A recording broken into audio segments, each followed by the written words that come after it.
13 August 1972 ರಾವಲ್ಪಿಂಡಿಯ POW ಕ್ಯಾಂಪ್ನಲ್ಲಿ ಕಾರ್ಮೋಡ ಕವಿದಿತ್ತು. ಇನ್ನೇನು ಸ್ವಲ್ಪ ಸಮಯದಲ್ಲೇ ಧಾರಾಕಾರವಾದ ಮಳೆ ಸುರಿಯೋದ್ರಲ್ಲಿತ್ತು. ಆ ದಿನ ಆ ಕ್ಯಾಂಪ್ನಲ್ಲಿ ನಡೆದ ಆ ಒಂದು ಘಟನೆ ಇತಿಹಾಸದ ಪುಟಗಳಲ್ಲಿ ಅಜರಾಮರವಾಗಿ ಉಳಿಯೋದ್ರಲ್ಲಿತ್ತು.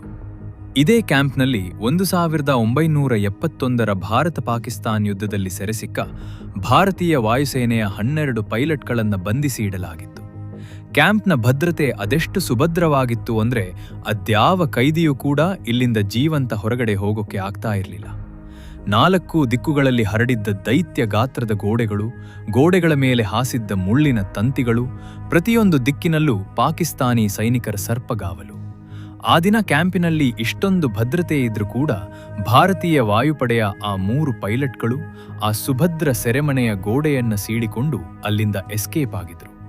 ಈ ಸುದ್ದಿಯನ್ನ ಕೇಳಿದ ಪಾಕಿಸ್ತಾನದ ಅಧಿಕಾರಿಗಳು ಒಂದು ಕ್ಷಣ ದಿಗ್ಭ್ರಾಂತರಾಗಿದ್ರು. ಕತೆ ಶುರುವಾಗೋದು ಡಿಸೆಂಬರ್ 3, 1971ರಿಂದ. ಭಾರತ ಮತ್ತು ಪಾಕಿಸ್ತಾನ ನಡುವಿನ ಯುದ್ಧ ತನ್ನ ತೀವ್ರ ಹಂತ ತಲುಪಿದ್ದ ಸಮಯ. ಗಾಳಿಯಲ್ಲಿ ಗರ್ಜಿಸುತ್ತಿದ್ದ ಫೈಟರ್ ಜೆಟ್ಗಳು, ನೆಲದ ಮೇಲೆ ಸಿಡಿಯುತ್ತಿದ್ದ ಗುಂಡುಗಳು, ಪ್ರತಿಯೊಂದು ಕ್ಷಣವೂ ಅಜ್ಞಾತ ಅಂತ್ಯವನ್ನ ಹೊತ್ತುಕೊಂಡಿತ್ತು. ಅಂಥ ಸಮಯದಲ್ಲಿ ಭಾರತೀಯ ವಾಯುಪಡೆಯ ಫ್ಲೈಟ್ ಲೆಫ್ಟಿನೆಂಟ್ ದಿಲೀಪ್ ಪಾರುಲ್ಕರ್ ಅವರಿಗೆ ಒಂದು ಅತ್ಯಂತ ಅಪಾಯಕಾರಿ ಮಿಷನ್ ನೀಡಲಾಗುತ್ತದೆ. ಸೀಮೆ ಬಳಿ ಜಾಫರ್ವಾಲ್ ಪ್ರದೇಶದಲ್ಲಿ ನಿಂತಿದ್ದ ಶತ್ರು ವಾಚ್ ಟವರ್ ಅನ್ನು ನಾಶ ಮಾಡುವುದು.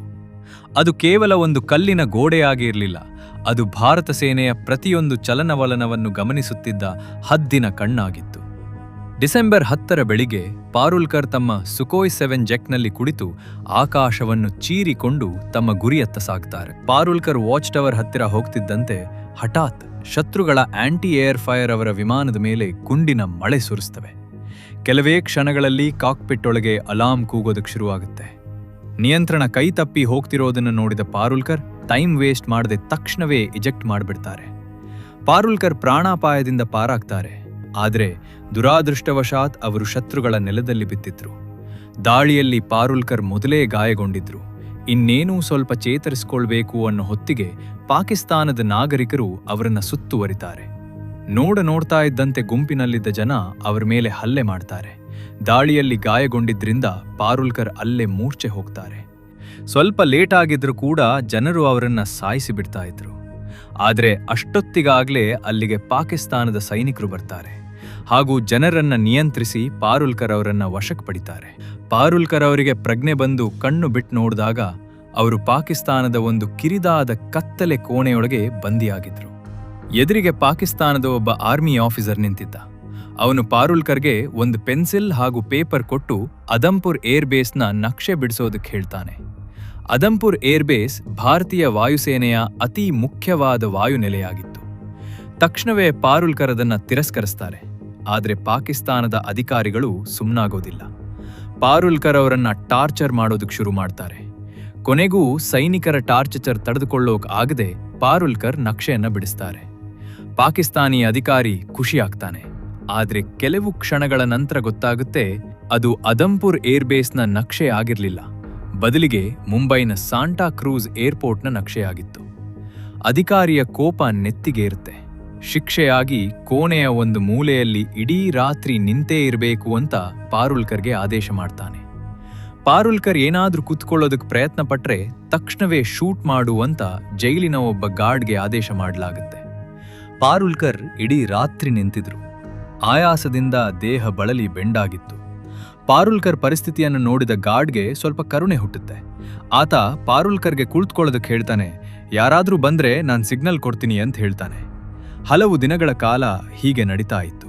ಪ್ರತಿ ದಿನ ಪಾರುಲ್ಕರ್ಗೆ ಟಾರ್ಚರ್ ನೀಡ್ತಾ ಇದ್ರು. ಆದ್ರೆ ಆತ ಏನನ್ನು ಕೂಡ ಬಾಯ್ ಬಿಡೋದಕ್ಕೆ ರೆಡಿ ಇರಲಿಲ್ಲ. ಕೊನೆಗೂ ಪಾಕಿಸ್ತಾನಿ ಅಧಿಕಾರಿ ಸೋತು ಹೋಗ್ತಾನೆ ಹಾಗೂ ಪಾರುಲ್ಕರ್ ಅವರನ್ನ ಬಾಕಿ ಭಾರತೀಯ ಸೈನಿಕರು ಇರೋ ರಾವಲ್ಪಿಂಡಿಯ ಜೈಲಿಗೆ ಶಿಫ್ಟ್ ಮಾಡ್ತಾರೆ. ಇದೇ ಜೈಲಿನಲ್ಲಿ ಭಾರತೀಯ ವಾಯುಸೇನೆಯ 11 ಪೈಲಟ್ಗಳನ್ನ ಬಂಧಿಸಿಡಲಾಗಿತ್ತು. ಉಸ್ಮಾನ್ ಹಾಮಿದ್ ಹೆಸರಿನ ಪಾಕಿಸ್ತಾನಿ ಅಧಿಕಾರಿ ಈ ಕ್ಯಾಂಪ್ನ ಇನ್ಚಾರ್ಜ್ ಆಗಿದ್ರು. ಆತ ಭಾರತೀಯ ಪೈಲಟ್ಗಳ ಜೊತೆ ಗೌರವದಿಂದ ಮಾತಾಡ್ತಾ ಇದ್ದ. ಇದೇ ವ್ಯಕ್ತಿ ಭಾರತದ ಪೈಲಟ್ಗಳಿಗೆ ಒಂದು ಕ್ಯಾಸೆಟ್ ಪ್ಲೇಯರ್ ಹಾಗೂ ಒಂದು ಮ್ಯಾಪ್ ಕೊಡ್ತಾನೆ. ಆದ್ರೆ ಅವನಿಗೆ ಗೊತ್ತಿರಲಿಲ್ಲ ಈ ಒಂದು ಸಣ್ಣ ಸಹಾಯ ಮುಂದೆ ನಡೆಯೋ ಒಂದು ದೊಡ್ಡ ಅನಾಹುತಕ್ಕೆ ಬುನಾದಿ ಹಾಕುತ್ತೆ ಅಂತ. 25 ಡಿಸೆಂಬರ್ 1971ರಲ್ಲಿ ಪಾಕಿಸ್ತಾನ ಢಾಕಾದಲ್ಲಿ ಶರಣಾಗಿದೆ ಹಾಗೂ ಭಾರತ ವಿಜಯ ಪತಾಕೆ ಹಾರಿಸಿದೆ ಅಂತ ಕ್ಯಾಂಪ್ಗೆ ಒಂದು ಸಂದೇಶ ಬರುತ್ತೆ. 93,000 ಪಾಕಿಸ್ತಾನಿ ಸೈನಿಕರು ಭಾರತದ ವಶ ಆಗ್ತಾರೆ. ಇತ್ತ ರಾವಲ್ಪಿಂಡಿಯ ಕ್ಯಾಂಪ್ನಲ್ಲಿ ಖುಷಿಯ ವಾತಾವರಣ ಮನೆ ಮಾಡಿತ್ತು. ಎಲ್ರೂ ನಾವು ಬಿಡುಗಡೆ ಆಗ್ತೇವೆ ಅಂತ ಅನ್ಕೊಂಡಿದ್ರು. ಆದ್ರೆ ಪಾರುಲ್ಕರ್ ತಲೆಯಲ್ಲಿ ಬೇರೆ ಯೋಚನೆ ಓಡ್ತಾ ಇತ್ತು. ಕೈದಿಗಳ ಅದಲಿ ಬದ್ಲಿಗೆ ವರ್ಷಗಳೇ ಆಗ್ಬೋದು ಅಂತ ಆತನಿಗೆ ಗೊತ್ತಿತ್ತು. ನಾವಿಲ್ಲೇ ವೇಟ್ ಮಾಡ್ತಾ ಇದ್ರೆ ವರ್ಷಗಳೇ ಕಳೆದು ಹೋಗ್ಬೋದು. ಅದಕ್ಕೆ ನಾವೇ ಏನಾದ್ರೂ ಯೋಜನೆ ಮಾಡಬೇಕು ಅಂತ ತನ್ನ ಸಹ ಕೈದಿಗಳ ಬಳಿ ಹೇಳ್ತಾನೆ. ಮೊದಲಿಗೆ ಯಾರು ಕೂಡ ಪಾರುಲ್ಕರ್ ಮಾತನ್ನ ಕೇಳಲಿಲ್ಲ. ಆದ್ರೆ ಪಾರುಲ್ಕರ್ ಅಷ್ಟು ಸುಲಭವಾಗಿ ಸೋಲನ್ನ ಒಪ್ಕೊಳ್ಳೋ ವ್ಯಕ್ತಿಯಲ್ಲ. ಆತನ ಮನ್ಸಿನಲ್ಲಿ ಇದ್ದದ್ದು ಒಂದೇ ಯೋಚನೆ, ಆದಷ್ಟು ಬೇಗ ತಾಯ್ನಾಡಿಗೆ ಮರಳೋದು. ಈ ಒಂದು ಯೋಚನೆ ಮುಂದಿನ ದಿನಗಳಲ್ಲಿ ಅದ್ಯಾವ ರೀತಿಯ ಯೋಜನೆಗೆ ಮುನ್ನುಡಿ ಬರೆದಿತ್ತು ಅಂದ್ರೆ ರಾವಲ್ಪಿಂಡಿಯ ಜೈಲಿನ ಸುಭದ್ರ ಗೋಡೆಗಳು ಕೂಡ ಅಲುಗಾಡಿ ಹೋಗಿತ್ತು. 25 ಡಿಸೆಂಬರ್ 1971 ನಂತರ ರಾವಲ್ಪಿಂಡಿಯ POW ಕ್ಯಾಂಪ್ನಲ್ಲಿ ಒಂದು ರೀತಿಯ ವಿಚಿತ್ರವಾದ ನಿಶ್ಶಬ್ದ ಆವರಿಸಿತ್ತು. ಹೊರಜಗತ್ತಿನ ದೃಷ್ಟಿಯಲ್ಲಿ ಯುದ್ಧ ಅಂತ್ಯ ಕಂಡಿದ್ರೂ ಕೂಡ ಈ ಪೈಲಟ್ಗಳಿಗೆ ಯುದ್ಧ ಇನ್ನೂ ಮುಗಿದಿರಲಿಲ್ಲ. ಭಾರತ ಹಾಗೂ ಪಾಕಿಸ್ತಾನದ ನಡುವಿನ ಕೈದಿಗಳ ಅದಲಿ ಬದಲಿ ಅತಿ ಶೀಘ್ರವಾಗಿ ಆಗತ್ತೆ ಅಂತ ಎಲ್ಲರೂ ಅನ್ಕೊಂಡಿದ್ರು. ಆದ್ರೆ ತಿಂಗಳುಗಳು ಕಳೆದ್ರೂ ಕೂಡ ಯಾವುದೇ ಸಿಹಿ ಸುದ್ದಿ ಬರಲಿಲ್ಲ. ಇನ್ನು ಕಾಯೋದ್ರಲ್ಲಿ ಯಾವುದೇ ಪ್ರಯೋಜನ ಇಲ್ಲ ಅಂತ ಪಾರುಲ್ಕರ್ಗೆ ಅರ್ಥ ಆಗಿ ಹೋಗಿತ್ತು. ಹೀಗೆ ಪಾರುಲ್ಕರ್ ತನ್ನ ಮೊದಲ ಯೋಜನೆನ ರೆಡಿ ಮಾಡ್ಕೋತಾನೆ. ರಾತ್ರಿಯ ಸಮಯದಲ್ಲಿ ಟಾಯ್ಲೆಟ್ಗೆ ಹೋಗ್ಬೇಕಾದ್ರೆ ತನ್ನ ಜೊತೆ ಬರೋ ಸೈನಿಕನ ಬಂದೂಕನ್ನ ಕಿತ್ಕೊಂಡು ಅದನ್ನೇ ಜಾಲವಾಗಿ ಬಳಸಿ ಪರಾರಿಯಾಗೋದು ಆತನ ಯೋಜನೆ ಆಗಿತ್ತು. ಆದ್ರೆ ಆ ಪ್ಲಾನ್ನಲ್ಲಿ ತುಂಬಾ ರಿಸ್ಕ್ ಇದ್ದಿದ್ರಿಂದ ಪಾರುಲ್ಕರ್ ಆ ಯೋಜನೆಯನ್ನ ಕೈಬಿಡ್ತಾನೆ. ದಿನಗಳು ಉರುಳಿ ಹೋಗ್ತಾ ಇತ್ತು. ಆದ್ರೆ ಭಾರತ ಸರ್ಕಾರದ ಕಡೆಯಿಂದ ಯಾವುದೇ ಬದಲಾವಣೆ ಕಾಣಿಸ್ತಾ ಇರಲಿಲ್ಲ.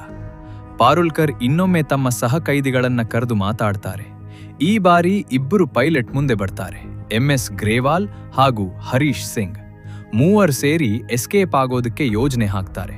ಮೊದಲಿಗೆ ಅವರು ಕ್ಯಾಂಪ್ನ ಇನ್ಚಾರ್ಜ್ ಉಸ್ಮಾನ್ ಹಮೀದ್ ನೀಡಿರೋ ಮ್ಯಾಪ್ ಅನ್ನ ತುಂಬಾ ಸೂಕ್ಷ್ಮವಾಗಿ ಸ್ಟಡಿ ಮಾಡ್ತಾರೆ. ಜೈಲಿಂದ ತಪ್ಪಿಸಿಕೊಂಡ ನಂತರ ಅದು ಯಾವುದೇ ಕಾರಣಕ್ಕೂ ಭಾರತ ಪಾಕಿಸ್ತಾನದ ಗಡಿ ಬಳಿ ಹೋಗ್ಲೇಬಾರದು ಅಂತ ಡಿಸೈಡ್ ಮಾಡ್ತಾರೆ. ಯಾಕಂದ್ರೆ ಯುದ್ಧದ ಬಿಸಿ ಇನ್ನೂ ಕೂಡ ಕಡಿಮೆ ಆಗಿರ್ಲಿಲ್ಲ ಹಾಗೂ ಗಡಿ ಭಾಗದಲ್ಲಿ ಹೆಚ್ಚಿನ ಭದ್ರತೆಯನ್ನ ನಿಯೋಜಿಸಲಾಗಿತ್ತು.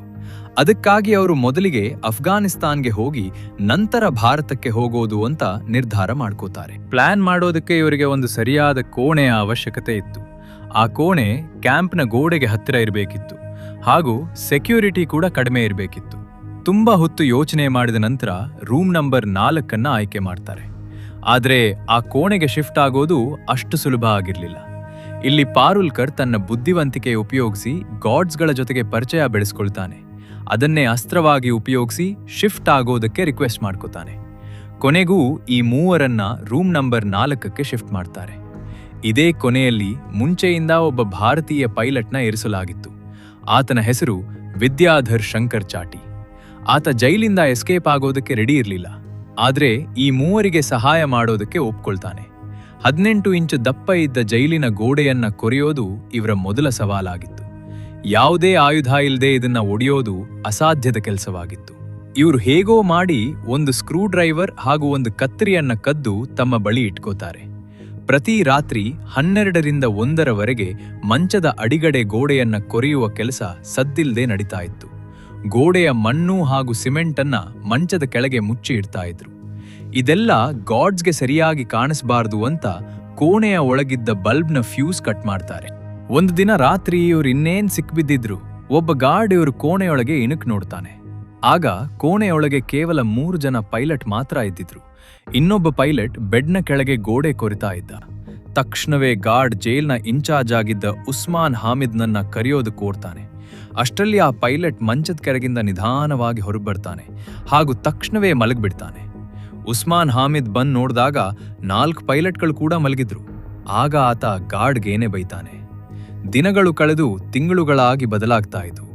ಗೋಡೆಯ ಇಟ್ಟಿಗೆಯಿಂದ ಸಿಮೆಂಟ್ ತೆಗೆದು ಇಟ್ಟಿಗೆಯನ್ನ ವಾಪಸ್ ಅಲ್ಲೇ ಇಡ್ತಾ ಇದ್ರು. ಹೊರಗಿನಿಂದ ನೋಡಿದ್ರೆ ಎಲ್ಲವೂ ಕೂಡ ಸರಿಯಾಗಿ ಕಾಣಿಸ್ತಾ ಇತ್ತು. ಜೈಲಿನಿಂದ ತಪ್ಪಿಸ್ಕೊಂಡ ನಂತರ ಏನ್ ಮಾಡೋದು ಅಂತ ಕೂಡ ಪ್ಲಾನ್ ಮಾಡ್ತಾರೆ. ಪ್ರತಿಯೊಬ್ಬ ಕೈದಿಗೂ ಪ್ರತಿ ತಿಂಗಳು 57 ರೂಪಾಯಿ ಸಿಗ್ತಾ ಇತ್ತು. ಇದೇ ಹಣದಿಂದ ಇವರು ಡ್ರೈ ಫ್ರೂಟ್ಸ್, ಕಂಡೆನ್ಸ್ಡ್ ಮಿಲ್ಕ್ ಹಾಗೂ ಅಗತ್ಯ ವಸ್ತುಗಳನ್ನು ರೆಡಿ ಮಾಡ್ಕೋತಾರೆ. ಜೈಲಿಂದ ಪರಾರಿಯಾದ ನಂತರ ಜೀವನ ಇನ್ನೂ ಕಠಿಣ ಆಗ್ತದೆ ಅಂತ ಅವ್ರಿಗೆ ಗೊತ್ತಿತ್ತು. ದಿಕ್ಕನ್ನ ಪತ್ತೆ ಹಚ್ಚೋದಕ್ಕೆ ಇವರು ಆಯಸ್ಕಾಂತ ಹಾಗೂ ಬಟ್ಟೆ ಹೊಲಿಯುವ ಸೂಜಿಯಿಂದ ಒಂದು ದಿಕ್ಸೂಚಿಯನ್ನ ತಯಾರಿಸ್ತಾರೆ. ಸಾಮಾನ್ಯ ಪ್ರಜೆಗಳ ತರ ಕಾಣಿಸೋದಕ್ಕಾಗಿ ಜೈಲ್ನ ಟೈಲರ್ಗೆ ಹಣ ಕೊಟ್ಟು ಮೂವರಿಗೂ ಪಟಾಣಿ ಬಟ್ಟೆಯನ್ನ ರೆಡಿ ಮಾಡ್ಕೋತಾರೆ. ದಿನದಿಂದ ದಿನಕ್ಕೆ ಗೋಡೆಯ ರಂಧ್ರ ಎಷ್ಟು ದೊಡ್ಡದಾಗಿತ್ತು ಅಂದ್ರೆ ಆರಾಮವಾಗಿ ಒಬ್ಬ ವ್ಯಕ್ತಿ ನುಸುಳಿ ಹೋಗಬಹುದಿತ್ತು. ಕೊನೆಯ ಪ್ಲಾಸ್ಟರ್ ಪದರವನ್ನ ತಪ್ಪಿಸಿಕೊಳ್ಳುವ ರಾತ್ರಿ ಆರಾಮವಾಗಿ ಒಡೆಯಬಹುದು ಅಂತ ಉದ್ದೇಶಪೂರ್ವಕವಾಗಿ ಹಾಗೆ ಬಿಡ್ತಾರೆ. 13 ಆಗಸ್ಟ್ 1972 ರಾತ್ರಿ ರಾವಲ್ಪಿಂಡಿಯ POW ಕ್ಯಾಂಪ್ನಲ್ಲಿ ಧಾರಾಕಾರವಾದ ಮಳೆ ಸುರಿತಾ ಇತ್ತು. ಈ ಮೂವರು ಪೈಲಟ್ಸ್ ಈ ಒಂದು ಅವಕಾಶಕ್ಕಾಗಿ ಎಷ್ಟೋ ದಿನಗಳಿಂದ ಕಾಯ್ತಾ ಇದ್ರು. ಮೂವರು ತಮ್ಮ ಪಟಾಣಿ ಬಟ್ಟೆಯನ್ನು ಧರಿಸಿ ಅಗತ್ಯ ಸಾಮಾನುಗಳನ್ನು ಪ್ಯಾಕ್ ಮಾಡ್ಕೋತಾರೆ. ಹೊರಡುವ ಮುಂಚೆ ತಮ್ಮ ಸ್ನೇಹಿತ ವಿದ್ಯಾಧರ್ ಶಂಕರ್ ಚಾಟಿಯನ್ನು ತಬ್ಬಿ ವಿದಾಯ ಹೇಳ್ತಾರೆ. ಪಾರುಲ್ಕರ್ ಗೋಡೆಯ ಕೊನೆಯ ಪದರವನ್ನ ನಿಧಾನವಾಗಿ ಬ್ರೇಕ್ ಮಾಡ್ತಾನೆ. ಒಬ್ಬೊಬ್ಬರಾಗಿ ಆ ರಂಧ್ರದ ಮೂಲಕ ಹೊರಗಡೆ ಬರ್ತಾರೆ. ಆದ್ರೆ ಗೋಡೆಯ ಪಕ್ಕದಲ್ಲೇ ಒಬ್ಬ ಪಾಕಿಸ್ತಾನಿ ಸೈನಿಕ ಗಾಢವಾದ ನಿದ್ರೆಯಲ್ಲಿ ಮಲಗಿದ್ದ. ಈ ಮೂವರು ನಿಧಾನವಾಗಿ ಮುಖ್ಯ ಗೋಡೆಯ ಬಳಿ ಹೋಗ್ತಾರೆ. ಬಟ್ಟೆಯ ತುಂಡುಗಳನ್ನು ಹಗ್ಗವಾಗಿ ಬಳಸಿ ಗೋಡೆಯ ಮೇಲಿದ್ದ ಮುಳ್ಳಿನ ಬೇಲಿಗೆ ಸಿಕ್ಕಿಸಿ ಗೋಡೆಯನ್ನ ಏರ್ತಾರೆ. ಮೊದಲಿಗೆ ಪಾರುಲ್ಕರ್, ನಂತರ ಗ್ರೆವಾಲ್ ಹಾಗೂ ಕೊನೆಯಲ್ಲಿ ಹರೀಶ್ ಸಿಂಗ್ ಒಬ್ಬೊಬ್ಬರಾಗಿ ಗೋಡೆಯನ್ನ ಹತ್ತಿ ಜೈಲಿನ ಹೊರಗೆ ಬರ್ತಾರೆ. ಆದ್ರೆ ನಿಜವಾದ ಪರೀಕ್ಷೆ ಇಲ್ಲಿಂದ ಶುರುವಾಗೋದ್ರಲ್ಲಿತ್ತು. ಹೇಗೋ ಮಾಡಿ ಮೂವರು ಬಸ್ ಸ್ಟ್ಯಾಂಡ್ ತಲುಪ್ತಾರೆ. ಅದೃಷ್ಟವಶಾತ್ ಇವರಿಗೆ ಪೇಶಾವರ್ಗೆ ಹೋಗೋ ಬಸ್ ಸಿಗ್ತದೆ. ಇಡೀ ರಾತ್ರಿ ಪ್ರಯಾಣ ಮಾಡಿ ಕೊನೆಗೂ ಸುಮಾರು 6 ಗಂಟೆಯ ಹೊತ್ತಿಗೆ ಪೇಶಾವರ ತಲುಪ್ತಾರೆ. ಇನ್ನೂ ಕೂಡ ಅಪಾಯ ಮುಗಿದಿರ್ಲಿಲ್ಲ. ಯಾಕಂದ್ರೆ ಯಾರಾದ್ರೂ ಇವರಿಗೆ ಕಲ್ಮಾ ಓದೋಕೆ ಹೇಳಿದ್ರೆ ಅಥವಾ ಮೆಡಿಕಲ್ ಚೆಕ್ ಮಾಡಿದ್ರೆ ತಕ್ಷಣವೇ ಸಿಕ್ಕಿ ಬೀಳೋ ಚಾನ್ಸ್ ಇತ್ತು. ಅಕಸ್ಮಾತ್ ಯಾರಾದ್ರೂ ಕೇಳಿದ್ರೆ ನಾವು ಕ್ರಿಶ್ಚಿಯನ್ ಅಂತ ಹೇಳೋಣ ಅಂತ ನಿರ್ಧರಿಸ್ತಾರೆ. ಪೇಶಾವರದಿಂದ ಇವರು ಇನ್ನೊಂದು ಲೋಕಲ್ ಬಸ್ ಹತ್ತಿ ಲಂಡಿಖಾನ ರೀಚ್ ಆಗ್ತಾರೆ. ಇತ್ತ ರಾವಲ್ಪಿಂಡಿಯ ವಾರ್ ಕ್ಯಾಂಪ್ನಲ್ಲಿ ಹಾಹಾಕಾರ ಎದ್ದಿತ್ತು. 3 ಜನ ಭಾರತೀಯ ಪೈಲಟ್ ಪರಾರಿಯಾಗಿದ್ದಾರೆ ಅಂತ ಪಾಕಿಸ್ತಾನಿ ಗಾರ್ಡ್ಸ್ಗೆ ಗೊತ್ತಾಗುತ್ತೆ. ಜೈಲಿನ ಗೋಡೆಯಲ್ಲಿ ಮಾಡಿದ್ದ ರಂಧ್ರವನ್ನ ನೋಡಿದ ಗಾರ್ಡ್ಸ್ ಒಂದು ಕ್ಷಣ ದಿಗ್ಭ್ರಮೆಗೊಳ್ತಾರೆ. ಗಾರ್ಡ್ಸ್ ಕೋಪದಲ್ಲಿ ಕೂಗಾಡೋದಕ್ಕೆ ಶುರು ಮಾಡ್ತಾರೆ. ಈ ವಿಷಯ ಏನಾದ್ರೂ ಸೀನಿಯರ್ ಆಫೀಸರ್ ಗೊತ್ತಾದ್ರೆ ತಮ್ಮ ಕತೆ ಮುಗೀತು ಅಂತ ಹೆದರಿ ಹೋಗ್ತಾರೆ. ಇತ್ತ ಜೈಲಿಂದ ತಪ್ಪಿಸ್ಕೊಂಡಿದ್ದ ಈ 3 ಪೈಲಟ್ಗೆ ಅಫ್ಘಾನಿಸ್ತಾನ ರೀಚ್ ಆಗೋದಕ್ಕೆ ತೋರ್ಕಂ ಬಾರ್ಡರ್ ಕ್ರಾಸ್ ಮಾಡಬೇಕಿತ್ತು. ಬಾರ್ಡರ್ ಅಲ್ಲಿಂದ ಕೇವಲ 5 ಕಿಲೋಮೀಟರ್ ದೂರ ಇತ್ತು. ಆದ್ರೆ ಇವ್ರಿಗೆ ಸ್ವಲ್ಪವೂ ಕೂಡ ದಾರಿ ಗೊತ್ತಿರಲಿಲ್ಲ. ಅವರು ತಮ್ಮ ಬಳಿ ಇದ್ದ ಅಟ್ಲಾಸ್ ಯೂಸ್ ಮಾಡಿ ತೋರ್ಕಂ ಬಾರ್ಡರ್ ಬಳಿ ಇದ್ದ ಲಂಡಿಖಾನ ರೈಲ್ವೆ ಸ್ಟೇಷನ್ಗೆ ಹೋಗೋದಕ್ಕೆ ನಿರ್ಧರಿಸ್ತಾರೆ.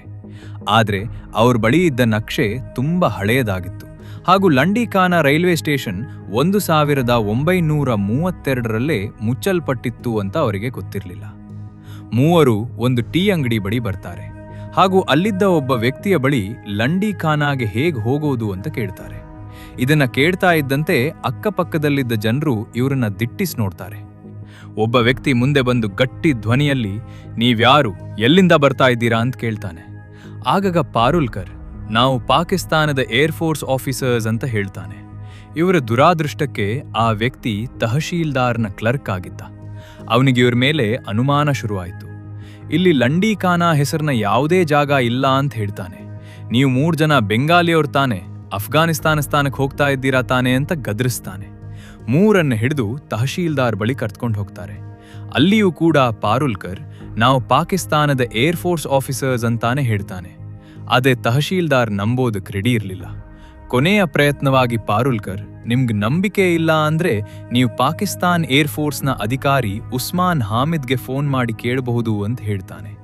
ಇದರಿಂದ ತಾನು ಬಚಾವ್ ಆಗ್ಬಹುದು ಅಂತ ಪಾರುಲ್ಕರ್ ಅನ್ಕೊಂಡಿದ್ದ. ಆದ್ರೆ ಇದೇ ಆತನ ಅತಿ ದೊಡ್ಡ ತಪ್ಪಾಗಿತ್ತು.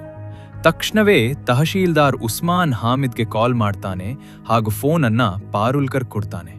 ಅದೇ ಕ್ಷಣ ಉಸ್ಮಾನ್ ಹಾಮಿದ್ಗೆ ಇವ್ರು ಜೈಲಿಂದ ತಪ್ಪಿಸ್ಕೊಂಡಿದ್ದ ಅದೇ 3 ಪೈಲಟ್ಗಳು ಅಂತ ಅರ್ಥ ಆಗ್ಬಿಟ್ಟಿತ್ತು.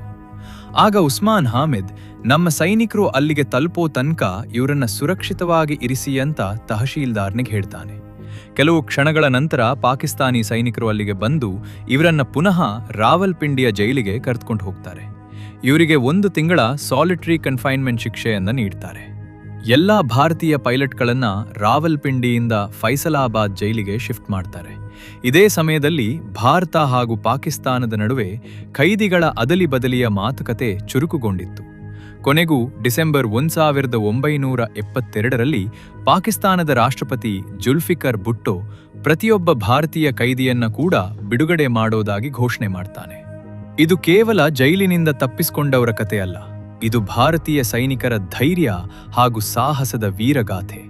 ರಾವಲ್ಪಿಂಡಿಯ ಜೈಲಿನ ಗೋಡೆಗಳು ಈ 3 ಪೈಲಟ್ಗಳ ಅಸಾಧ್ಯವೆನಿಸುವ ಸಾಹಸ ಗಾಥೆಯನ್ನ ಇವತ್ತಿಗೂ ಕೂಡ ಸಾರಿ ಹೇಳ್ತಾವೆ.